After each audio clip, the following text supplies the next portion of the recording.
আসসালামু আলাইকুম, welcome to my channel Liza's blog. দেখতেই পাচ্ছ প্রথমে বন্ধুরা কি অসাধারণ লোভনীয় পাবদা মাছের সর্ষে পাবদা রেসিপি নিয়ে তোমাদের সামনে হাজির হয়েছি। তো আজকে আমি তোমাদের সাথে শেয়ার করব বন্ধুরা সর্ষে পাবদা আমি কিভাবে রান্না করি সেই প্রসেসিংটাই তোমাদের সাথে তুলে ধরবো। তো বন্ধুরা তোমরা কেমন আছো, আর যে যেখান থেকে আমার ভিডিওটা দেখছো সবাইকে জানাচ্ছি অবিরাম ভালোবাসা।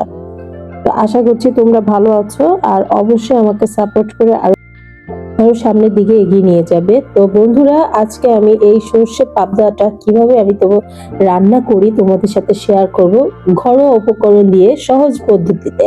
তো বন্ধুরা চলো তাহলে আমি প্রসেসিংটা শুরু করে দিই, আর অবশ্যই তোমরা প্রথম থেকে শেষ পর্যন্ত ফুল ওয়াচ টাইমটা কমপ্লিট করবে। আর যারা আমাকে অনেক ভালোবাসো অবশ্যই আমার চ্যানেলটাকে লাইক, সাবস্ক্রাইব, কমেন্ট করে আমার পাশে থাকবে। এই যে প্রথমে আমি এখানে পাবদা মাছ নিয়েছি 10 পিসের মতন। তো এখানে আমি 10 পিস পাবদা নিয়েছি, ভালোভাবে ধুয়ে পরিষ্কার করে এখানে আমি এক ফালি লেবু চিপিয়ে নিচ্ছি। তো প্রথমে দেখতে পাচ্ছ মাছগুলো আমি অনেক ভালোভাবে ধুয়ে নিয়েছি। তারপর আমি লেবুর পরে হাফ চা চামচ ধনিয়া গুঁড়ো, হাফ চা চামচ মরিচ গুঁড়ো, হাফ চা চামচ লবণ দিয়ে ভালোভাবে ম্যারিনেট করে রাখবো। তো বন্ধুরা যে দেখতে পাচ্ছ আমার মাছগুলো ম্যারিনেট করা হয়ে গেছে। আমি এখন এই যে মাছগুলো ম্যারিনেট করে রেখেছি প্রায় 20 মিনিটের মতন। তোমরা ইচ্ছে করলে আরো বেশি সময় 1 ঘন্টার মতন রাখতে পারো। তো আমি 20 মিনিটই রেখেছি, আমার জন্য 20 মিনিটই এনাফ।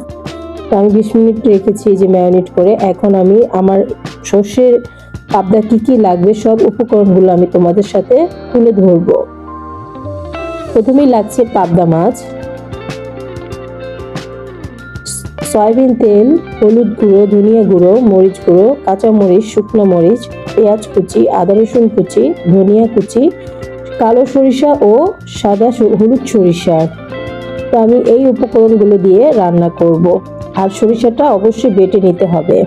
তো বন্ধুরা আমি চুলায় রান্নাঘরে চলে এসেছি। চুলায় আমি একটা ফ্রাই প্যান বসিয়ে দিয়েছি। তো এখানে আমি এখন পর্যাপ্ত পরিমাণ সয়াবিন তেল দিয়ে দিব। মাছগুলো প্রথমেই আমি আগে ভেজে নিব, সুন্দর করে ভেজে নিব।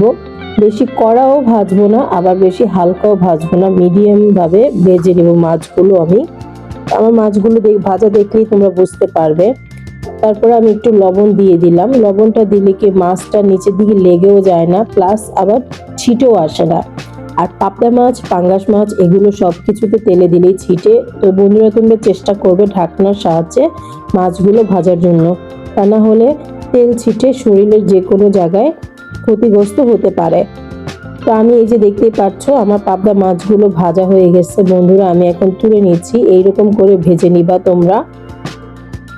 তো অনেকে আবার সর্ষে পাবদাটা না ভেজেও রান্না করে, কিন্তু আমরা ভাজা ছাড়া খেতে পাই না, তাই আমি ভেজেই রান্না করে তোমাদের সাথে শেয়ার করছি। প্রথমে দিয়ে দিচ্ছি এখানে হাফ চা চামচ মৌরি, দুটো শুকনো মরিচ, একটি তেজপাতা, হাফ কাপ পেঁয়াজ কুচি দিয়ে দিয়েছি মাছ ভাজার তেলের মধ্যেই। তো এখন আমি অনবরত নাড়াচাড়া করে পেঁয়াজটা সুন্দর করে ব্রাউন কালার করে নিব।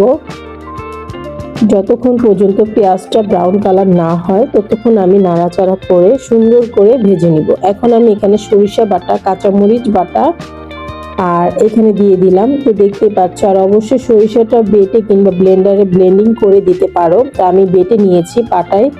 তারপর আমি এখানে পরিমাণ মতন হাফ চা চামচ করে মশলা নিয়েছিলাম, ধনিয়া, হলুদ, মরিচ গুঁড়ো, লবণ দিয়েছি 1 চা চামচ, আর রসুন কুচিটা এখন এখানে দিয়ে দিলাম, সুন্দর করে কুচি করে কেটে দিয়ে দিলাম। আর আমি আদাটা বেটে দিয়েছি সরিষার সাথে। তো বন্ধুরা তোমরা ইচ্ছে করলে কুচি করেও কেটে দিতে পারো, আমি আদাটা বেটে দিয়েছি, আমার কাছে বেটে দিলে ভালো লাগে। আর রসুনের কুচিটা আমি এভাবেই আস্ত দিয়েছি কুচি কুচি করে কেটে। তো মশলাটা আমি এখন কষানোর জন্য একটু পরিমাণ দিয়ে ঢেকে দিলাম। প্রায় 5 মিনিট পরে আমি ঢাকনাটা তুলে যখন দেখলাম আমার মশলাটা কষানো হয়ে গেছে, তেল উপরে উঠে গিয়েছে, তারপর আমি এই যে এখানে ভাজা পাবদা মাছগুলো একে একে সবগুলো বিছিয়ে দিলাম। দেখতেই পাচ্ছ সুন্দর করে দিয়ে দিলাম। তো এখন আমি এই যে একটু খুন্তির সাহায্যে ভালোভাবে নেড়ে চেড়ে দিচ্ছি। দেখতেই পাচ্ছ বন্ধুরা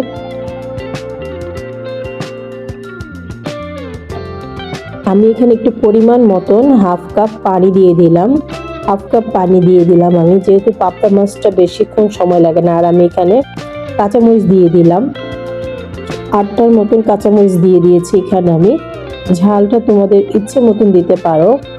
এখন আমি ঢাকনা দিয়ে ঢেকে দিলাম। আর আমার বারান্দার সাইডে লেবু গাছ ছিল, আমি দুটো লেবু পাতা নিয়ে আসতে গেলাম। তো বন্ধুরা দেখো, পাবদা মাছের সর্ষে পাবদায় অবশ্যই লেবু পাতাটা দিবে, দেখবে অসাধারণ স্মেল আর অসাধারণ একটা খেতেও অসাধারণ স্বাদ হবে। তো তোমরা এই যে লেবু পাতাটা ধুয়ে ভালো করে এভাবে দিয়ে দিবে। তো শুধু ইচ্ছে তোমাদের কাছে থাকলেও দিতে পারো, আর তোমাদের কাছে না থাকলেও সমস্যা নেই, কিন্তু আমার বাসা ছিল এর জন্য আমি দিয়ে দিলাম। অসাধারণ একটা স্মেল আসে আর অসাধারণ খেতে স্বাদ হয়। বন্ধুরা তোমরা বাসায় ট্রাই করবে আমার রেসিপিটা, আর আশা করছি আজকের রেসিপিটা তোমাদের ভালো লাগবে। তো আমি এই যে তারপর আমার রান্নাটা হয়ে গেছে, এখন আমি ধনিয়া কুচি করে রেখেছিলাম, সেই ধনিয়া কুচিটা দিয়ে দিলাম।